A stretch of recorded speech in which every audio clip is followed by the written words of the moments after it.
Hello అండి, welcome to మామాస్ kitchen. ఈరోజు మామాస్ కిచెన్లో చికెన్ పులుసు చేస్తున్నాము. ఈ రెసిపీ వచ్చేసి రైస్లోకి అండ్ రోటీస్లోకి అండ్ పూరీలోకి కూడా చాలా బాగుంటుంది. సండేస్ టైంలో మార్నింగ్ బ్రేక్ఫాస్ట్లోకి అదిరిపోతుంది. దోశల్లో కూడా చాలా బాగుంటుంది. సింపుల్ చేసుకోవడం ఎలా చేస్తామో చూసేయండి. ముందు మిక్సీ జార్లోకి ఇందులో కనిపిస్తున్న మసాలాలు కొంచెం రాతి పువ్వు, ఒక స్టార్ పువ్వు, ఒక జాపత్రి, కొన్ని మిరియాలు, కొంచెం దాల్చిన చెక్క, 2 ఇలాచీలు, కొన్ని లవంగాలు, కొన్ని గసగసాలు యాడ్ చేద్దాం. కొన్ని జీడిపప్పు, కొన్ని అల్లం ముక్కలు, అలాగే వెల్లుల్లి ఒక 10-12 వెల్లుల్లి, అలాగే ఒక మీడియం సైజ్ టమాటోని ముక్కలు తరిగాను, ఇది యాడ్ చేస్తున్నా. అలాగే దీంట్లో ఒక 1/2 స్పూన్ ఉప్పు. దీన్నంతా మెత్తగా గ్రైండ్ చేసిద్దాము. చికెన్ పులుసు కోసం నేను 1/2 kg చికెన్. ఈ చికెన్ కూడా లెగ్ పార్ట్, పులుసుకి లెగ్ పార్ట్ అయితేనే బాగుంటుంది. ముందుగానే కడిగేసి ఉప్పు, కారం, ఒక 1/2 నిమ్మ చెక్క రసం పిండేసి మ్యారినేషన్ చేసి పక్కన పెట్టాను. నెక్స్ట్ స్టవ్ వెలిగించుకుందాం, కుక్కర్ పెట్టేసుకుందాం. కుక్కర్ కొద్దిగా హీట్ అయిన తర్వాత దీంట్లో ఆయిల్ యాడ్ చేస్తున్నా, ఒక 3 స్పూన్లంతా ఆయిల్.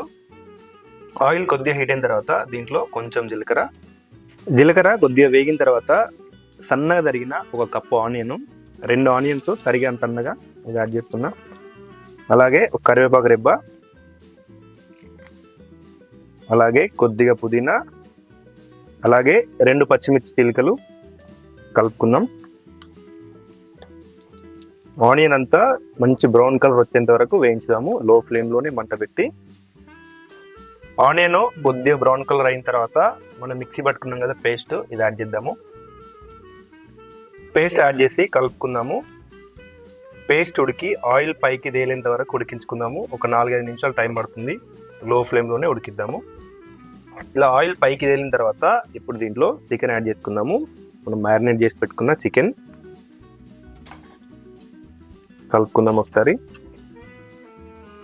చికెన్ యాడ్ చేసి కలిపిన తర్వాత దీంట్లో 2 స్పూన్ల కారం పొడి యాడ్ చేస్తున్నా. కారం మీరు తినేదాన్ని బట్టి యాడ్ చేసుకోండి. అలాగే 1/2 స్పూన్ ఉప్పు. మ్యారినేషన్ టైంలో ఉప్పు యాడ్ చేసాం కాబట్టి ఉప్పు కొంచెం చూసేసుకుంటే బెటరు. కలిపేసుకుందాం. చికెన్ని కూడా అడగంటకుండా కలుపుతూ ఒక 5-6 నిమిషాలు ఆయిల్ సపరేట్ అయ్యేంత వరకు ఉడికిద్దాము. ఒక 5-6 నిమిషాలు చికెన్ని ఆయిల్లోనే ఉడికించాను, సరిపోతుంది. ఒకసారి కలిపేసుకుందాం. నిజం చెప్పాలంటే స్మెల్ ఇప్పుడే అదిరిపోయింది, మంచి స్మెల్ వస్తుంది. నెక్స్ట్ దీంట్లో కొంచెం ధనియాల పొడి, అలాగే కొంచెం జీలకర్ర పొడి, ఒకటి చిన్న వెల్లుల్లిగడ్డ ఉంటే యాడ్ చేయండి, బాగుంటుంది. అండ్ అలాగే వాటర్ యాడ్ చేస్తున్నా, మీకు కావాల్సిన వాటరు. కొంచెం లూజ్ కావాలంటే ఎక్కువ, కొంచెం తిక్కు కావాలంటే కొంచెం తక్కువ వాటర్ యాడ్ చేసుకోండి. నేనైతే ఒక 2 గ్లాసుల పైన యాడ్ చేశాను. అలాగే దీనిపైన కస్తూరి మేతి నలిపేసుకొని యాడ్ చేసుకోండి. ఒక్కసారి కలిపేసుకుందాం వాటర్ యాడ్ చేసిన తర్వాత.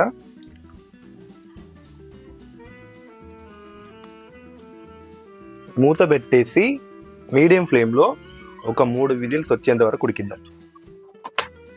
చలో, మీడియం ఫ్లేమ్లో 3 విజిల్స్ వచ్చేంత వరకు పెట్టి వేడి దానంతలదే వెళ్ళిపోయేంత వరకు వెయిట్ చేసి ఇప్పుడే ఓపెన్ చేస్తున్నాను. ఆహా, స్మెల్ అదిరిపోయింది, పర్ఫెక్ట్, సూపర్, అసలు చాలా బాగా వచ్చింది. లాస్ట్లో పైన కొత్తిమీర జల్లేసుకుందాం. దింపేసుకొని వేడిగా అన్నంలోకైనా రోటీస్లోకైనా దేంట్లోకైనా అదిరిపోతుంది ఇదైతే.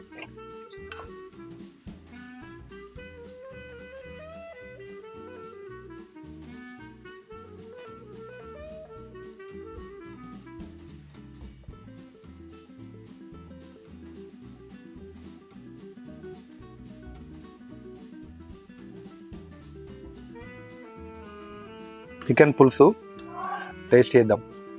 వేడిగా పొగలు వెళ్తుంది, స్మెల్ అయితే ఇప్పటికీ అదిరిపోయింది రూమ్ అంతా. టేస్ట్ దానికి మించి ఉంటుంది, ఎప్పుడు చేసేది కదా అలవాటు. అబ్బా, ఎంత బాగుందంటే next level taste. Piece taste చేద్దాం. సూపర్ అసలు. అబ్బా ట్రై చేయండి అబ్బాయిలు ఒకసారి, చాలా బాగుంది. ఇది రాగి సంగట్లో కూడా అదిరిపోతుంది టేస్ట్. ఇలాంటి రెసిపీస్ కోసం మా ఛానల్ని సబ్స్క్రైబ్ చేసుకోండి. అలాగే మీ ఫ్రెండ్స్ అండ్ ఫ్యామిలీస్తో రెసిపీని షేర్ చేసుకోండి.